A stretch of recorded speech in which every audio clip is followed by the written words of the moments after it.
ಆರ್ತಿ ನೋಡಿ ಎಲ್ಲರೂ ನೋಡಿ, ನೀವು ಅಡ್ಡ ಇಟ್ಟಿರೋದೇ ಇಬ್ಬರು ಕಾಣಿಸ್ತಾ ಇಲ್ಲ. ದೈವಾನುಗ್ರಹವು ಪ್ರಣವ ಸ್ವರೂಪ ತೇಜೋಮಯವು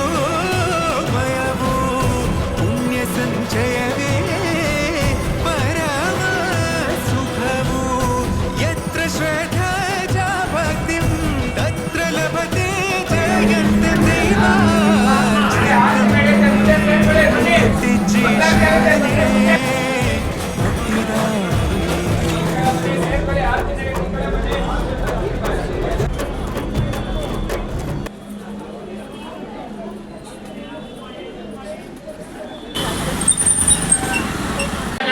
ಆರ್ತಿ ಆಗತ್ತೆ, ಮುಂದೆ ಬನ್ರಿ. ಆರ್ತಿ ನೋಡಿ ಎಲ್ಲರೂ ನೋಡಿ, ನೀವು ಅಡ್ಡ ಇಟ್ಟಿರೋದೇ ಇಬ್ಬರು ಕಾಣಿಸ್ತಾ ಇಲ್ಲ.